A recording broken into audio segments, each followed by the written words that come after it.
question of the day, what is your favorite elegant themed game? Which today we're talking about an elegant themed game called Petrichor. Petrichor? It doesn't matter. Pretty sure it's Petrichor. Regardless, this is a game, you've seen the cover before. When you walk into your game store, you've seen it because you look at the cover and you go, what is that? I need to know about that. It's the white box with the water droplet. To me, it's always stood out to me as one of the coolest looking covers of a game. So I'm a big fan of how the game looks on the outside. Am I a fan of how it plays and what it does? You're moving clouds around and you're basically becoming the water cycle and planting and harvesting, getting points for harvesting and getting points for all such as that. So let's take a look at Petrichor right now.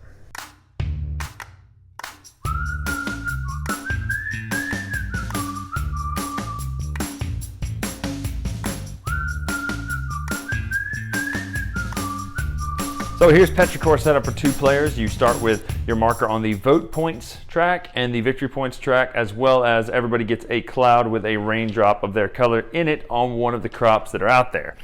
There are several phases to the game that are actually a lot more straightforward than they sound at first based on the instructions. You'll get a hand of 7 cards, especially in 2 players. You have your rain droplets and your voting tokens here. At the beginning of the round, you're going to roll the dice. If they are all 3 harvests, which is this symbol, you'll harvest at the end of the round. If they're not harvest symbols, you're going to have these tokens here, which you can spend instead of a vote to take a victory point and then gain voting points. So first and foremost, you're going to take one of your cards here and you're going to take the action of that card. So for instance, they do different things listed on the card here.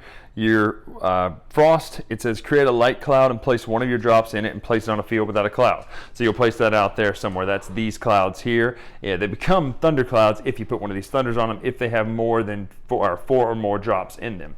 If they get 8 or more drops in them, they rain, and rain just dumps everything onto the field below it, at which point these fields will have certain amounts of water they have to have on them to sprout, and to blossom, I should say, or to produce. Once they produce, you can then score points based on majorities of who's there. Person with the most drops there gets the first amount, person with the second drops gets second, and then so on. But in some of these, like coffee, you have to have the summer card played, or the summer weather effect played, which we'll talk about in a minute. Others are the wheat, in which you gain 2 victory points of your first and a wheat token. The person with the most wheat tokens gets a significant amount of points at the end of the game. And then rice is the same way. You have to have played the rain effect of the weather effect out here. We'll talk about how that works in a minute. But the 4 different cards, the other one is the sun here. Add 2 of your drops into a cloud that you're present in. So if I'm here, I can take 2 of my drops and put them in that cloud, now having 3 in there.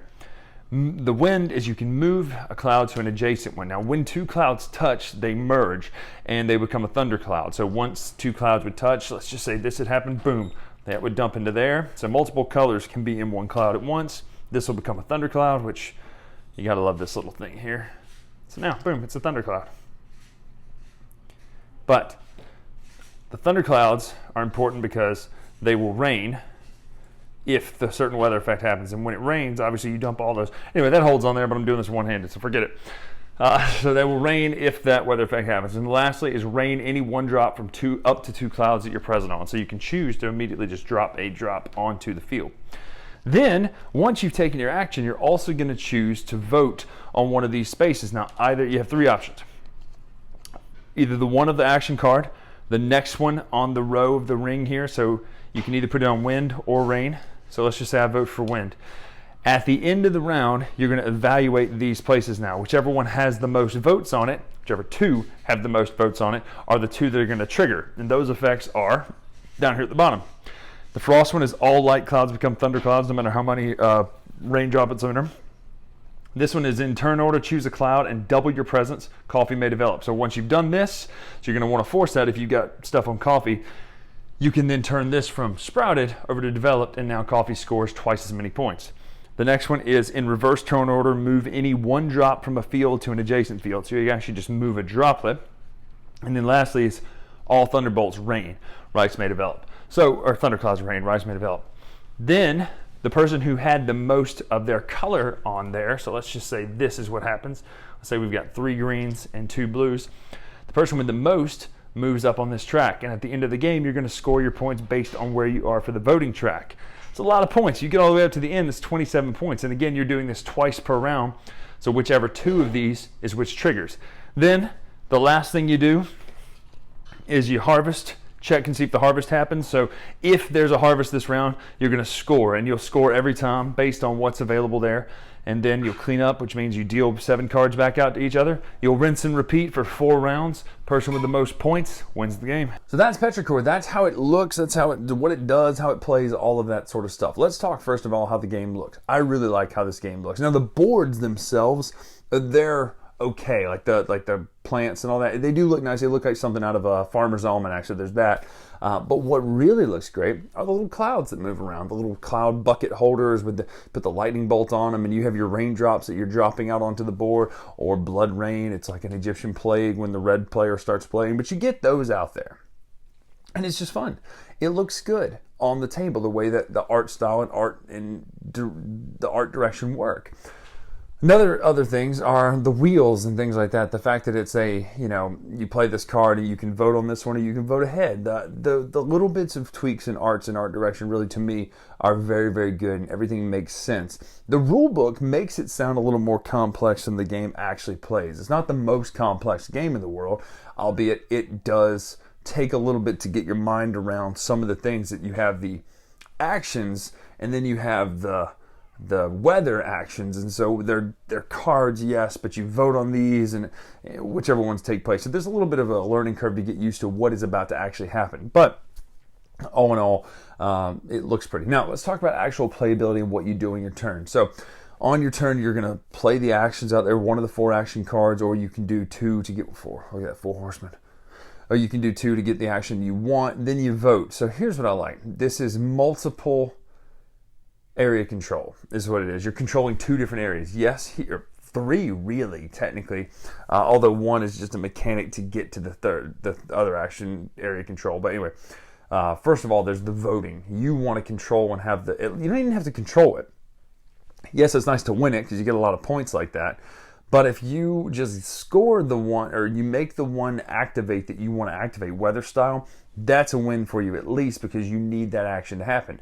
Now, granted, the actions aren't so consequential to where it's going to kill you unless you're talking coffee and you can score that a couple times. But regardless, you've got that action that you're trying to have the area control of so that those fire. Then you also have the board, the plants themselves having enough water on those crops so that you can harvest and get the points. But then you go, wait a minute, is it better for me to go ahead and push a harvest this turn instead of getting the votes where I need it, or is it better to hold off and hope that the dice roll next turn to get the votes where I need them?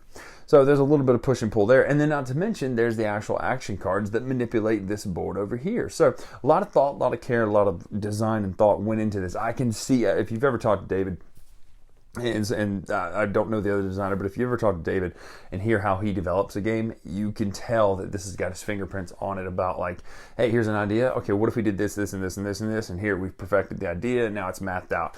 That's exactly what this feels like, is the idea of, okay, this action is controlled by this mechanic. What I mean by that is, if you run out of water droplets during a card action, well, you can take them from the other card areas. If you run out of water droplets on the weather action, you have to take it from the other clouds on some of the sort of things like that. So there's the little tweaks like that to me that show the care and thought that went into this. So all in all, it's a solid area control game in 2 places. It reminds me of Bosk a lot, that you're not fighting, you're not doing war, but you are doing some kind of nifty things and gnarly things to manipulate other players' areas. So like you can force a cloud into someone else, and well then now you actually have the majority on that space because you forced it to 8 and then it just rains.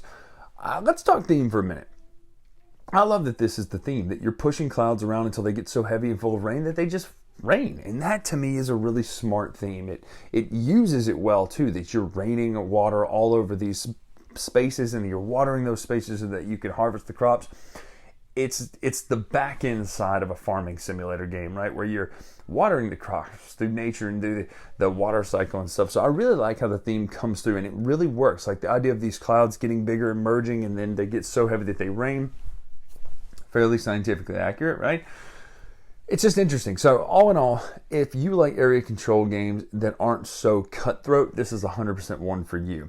If you like games that are nature-based and learning-based, this is also another one for you. If you're looking for that cutthroat, hardcore area control experience, this one's got elements and shades of that, in the sense that you really can control what happens if you're the one who gets to pick which weather things fire, but you're not talking blood rage or something like that. It's a little bit more friendly and forgiving because typically everyone benefits from an action. So I'll say that's all I can say about Petrichor. It's pretty, looks good on the table. It's fun to play. It's got a solid mechanic. It's a solid entry into area control. Better player count at a higher player count, in my opinion, versus 2. 2 feels a little bit like you're just kind of, you know what's happening. It's you or them. So that's Petrichor. Go check it out if you're a fan of nature and all that sort of stuff. All that sort of stuff. But let me know in the comments below what you think. I'm Bryan Drake here on the Dice Tower, Dice Tower Bryan. Until next time, we'll see you.